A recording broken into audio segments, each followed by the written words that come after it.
Hi everyone, this is Spidey. Welcome to the class. प्यारे बच्चा, आज हमारा चैप्टर नंबर 3 क्लास 10th के लिए और क्लास 9th के लिए अलजेब्रा सेक्शन में जो पॉलिनोमियल चैप्टर है, जिसमें टॉपिक है पेयर ऑफ लीनियर इक्वेशन का बेसिक लेक्चर 1 होने वाला है। बेसिक्स में आपको 2 लेक्चर मिलेंगे, लेक्चर नंबर 1 और लेक्चर नंबर 2। लेक्चर नंबर आज आपको मिलेगा जिसमें हम इस टॉपिक के नेम से रिलेटेड जितने भी कॉन्सेप्ट हैं वो सारे के सारे क्लियर करेंगे। और कल के लेक्चर में मतलब बेसिक लेक्चर 2 में हम ये जानेंगे कि किसी भी पेयर ऑफ लीनियर इक्वेशन को सॉल्व करने के कितने पॉसिबल मेथड हो सकते हैं, चाहे वो ग्राफिकल में हो, चाहे वो अलजेब्रिक में हो, चाहे वो ग्राफिकल के सेक्शन हो, चाहे वो अलजेब्रिक में कितने भी मेथड हो, उन सब को कल के लेक्चर में डिस्कस करेंगे। तो आज के इस लेक्चर को शुरू करते हैं।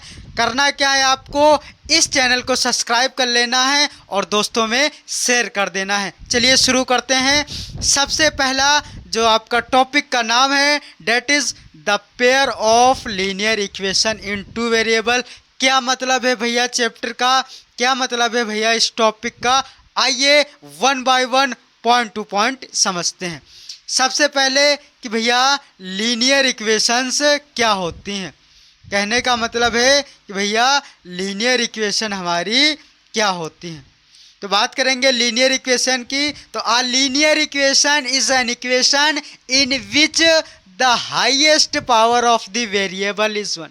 कहने का मतलब है कि जो भी वेरिएबल होगा, सपोज हमारा वेरिएबल x है तो x की हाईएस्ट पावर कितनी होगी, 1 होगी। कहने का मतलब ये है कि कोई भी अगर इक्वेशन है और वो लीनियर इक्वेशन है तो उसकी हाईएस्ट पावर 1 होगी। फॉर्मेट भैया वो दिखेंगी कैसी, वो हमेशा ax प्लस b के जैसी दिखती हैं और a कभी भी 0 के इक्वल नहीं होता। बच्चा ये बात आप ध्यान रखना।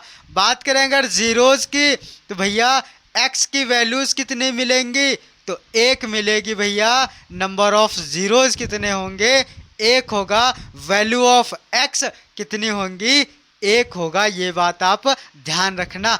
ध्यान ये भी रखना कि अगर इक्वेशन ax प्लस b के फॉर्मेट में है तो आप जो जीरोज़ निकाल पाएंगे, x की वैल्यू डायरेक्टली निकाल पाएंगे, वो क्या हो जाएगी, x बराबर माइनस बी अपॉन ए।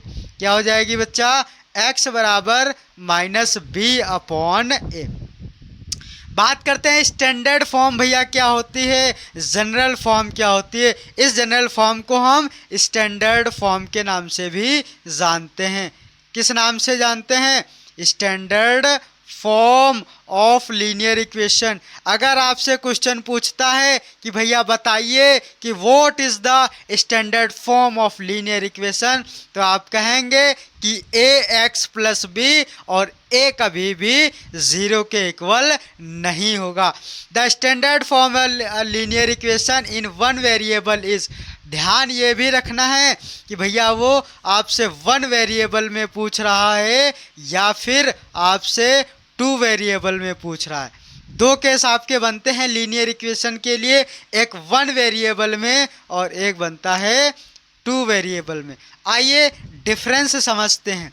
जब भी बात करेगा 1 वेरिएबल की और कहेगा कि जनरल फॉर्म या फिर स्टैंडर्ड फॉर्म बताइए, तो आप कह देना ax प्लस बी और जहाँ a कभी भी 0 के इक्वल नहीं होगा। ये हो जाएगी 1 वेरिएबल के लिए लीनियर इक्वेशन के लिए standard form of the linear equation. अगर वो कहता है कि आपकी लीनियर इक्वेशन 2 वेरिएबल में है तो आप कह देना कि वो equation ax plus B Y plus C के फॉर्मेट में होगी और जहाँ a कभी भी 0 के इक्वल नहीं होगा, a कभी भी 0 के इक्वल नहीं होगा। ये बच्चा आप बात ध्यान रखेंगे। बात करें लीनियर इक्वेशन इन 2 वेरिएबल्स, अभी मैंने बताया कि आपको इसमें क्या किए जाएंगे, 2 वेरिएबल्स यूज़ किए जाएंगे, x और y 2 वेरिएबल्स यूज़ किए जाएंगे, ठीक है। और उनकी हाईएस्ट पावर कितनी होगी, 1 होगी। हम बात करेंगे linear equation in two variables की। भैया वो दिखते कैसे हैं, तो वो दिखते हैं A X plus B Y plus C बराबर 0 के जैसे। ध्यान ये रखना है कि ए और बी कभी भी 0 के इक्वल नहीं हो सकते। क्यों नहीं हो सकते? क्योंकि अगर ए और बी 0 हो गया तो एक्स और वाई ही समाप्त हो जाएगा।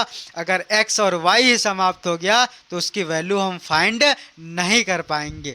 ठीक है, तो ये बात भी आपको ध्यान रखना है। बात करें अगर जीरोज़ की, तो नंबर ऑफ ज़ीरोज़ कितने निकलेंगे? ठीक है, नंबर ऑफ ज़ीरोज़ कितने निकलेंगे? तो एक ही ऐसा पॉइंट होगा।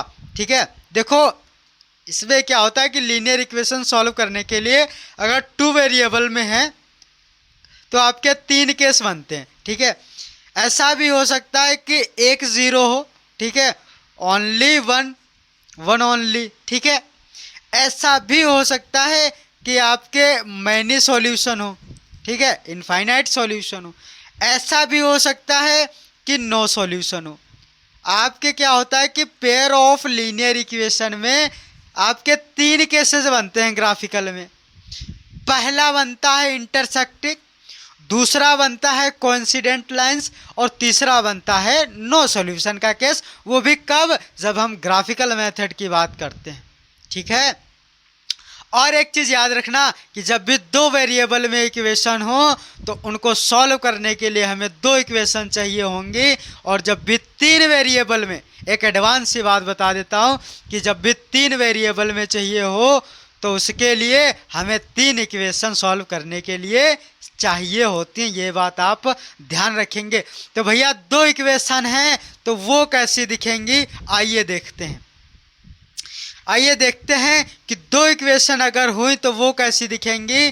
तो भैया जो पहली इक्वेशन है वो दिखेगी a1x plus b1y plus c1 बराबर 0 के जैसी, और दूसरी दिखेगी a2x plus b2y plus c2 बराबर 0 के जैसी। ये हमारी बच्चा 2 इक्वेशन हो जाएंगी। ये बात भी आप ध्यान रखना। ठीक है बच्चा, ये बात आप ध्यान रखना। यहाँ पर जो a1 है, a1 क्या है? फर्स्ट इक्वेशन में x का कोफिशिएंट, और जो a2 है वो क्या है? सेकंड इक्वेशन में x का कोफिशिएंट। या फिर ऐसे पहले फर्स्ट इक्वेशन के लिख लो, ठीक है, कि b1 जो हो जाएगा वो फर्स्ट इक्वेशन में y का कोफिशिएंट, जो c1 हो जाएगा फर्स्ट इक्वेशन में कांस्टेंट टर्म हो जाएगा। ठीक है बच्चा, फर्स्ट इक्वेशन में कांस्टेंट टर्म हो जाएगा। ये सब होगा आपका फर्स्ट इक्वेशन के लिए। बात करें अगर हम सेकंड इक्वेशन के लिए, तो a2 जो होगा वो सेकंड इक्वेशन में x का कोफिशिएंट। कोफिशिएंट का मतलब होता है कि x के साथ मल्टीप्लाई में क्या लिखा है? x का कोफिशिएंट होगा। y के साथ मल्टीप्लाई में क्या लिखा है? y का कोफिशिएंट होगा। और जो सिर्फ और सिर्फ नंबर लिखा हुआ है उसको हम कोफिशिएंट कहते हैं। तो जो b2 हो जाएगा वो सेकंड इक्वेशन में y का कोफिशिएंट हो जाएगा, और जो c2 हो जाएगा वो थर्ड इक्वेशन में बच्चा कांस्टेंट टर्म हो जाएगा। ठीक है, थर्ड इक्वेशन में, सॉरी सेकंड इक्वेशन में कांस्टेंट टर्म हो जाएगा। ये बात भी है बच्चा, आप ध्यान रखना। इससे मैंने अभी आपको बताया कि या तो एक सॉल्यूशन निकलेगा x और y के, सिर्फ और सिर्फ एक सॉल्यूशन निकलेंगे, या तो बहुत सारे निकलेंगे, और या तो भैया निकलेगा ही नहीं। या तो नो सॉल्यूशन का केस बनेगा, या तो ओनली वन सॉल्यूशन होगा, या तो फिर मैनी सॉल्यूशन होंगे। ये बात आपको ध्यान रखनी। इसको सॉल्व करने के कैसे भैया निकालेंगे इसके सॉल्यूशन, x और y की कैसे वैल्यू निकालेंगे, ये सब हम लेक्चर 2 में डिस्कस करेंगे। क्योंकि इसके सॉल्व करने के ग्राफिकल में आपके 3 टाइप बनते हैं, और आपके अलजेब्रिक में भी 3 टाइप बनते हैं। ग्राफिकल में पहला इंटरसेक्टिंग का केस बनता है, दूसरा कोइंसिडेंट लाइन का केस बनता है, और तीसरा आपका पैरेलल का बनता है। वहीं अगर बात करें हम अलजेब्रिक मेथड में, तो आपको 3 मेथड पढ़ने हैं। First one is substitution, second one is elimination, and third one is cross product method. आपको दो ही मेथड पढ़ने हैं, सब्स्टिट्यूशन और एलिमिनेशन। क्रॉस प्रोडक्ट मेथड आपको नहीं पढ़ना है, ये बच्चा आप बात ध्यान रखेंगे। इसी के साथ आज के इस प्यारे से छोटे से सेशन को यहीं पे वाइंड अप करेंगे।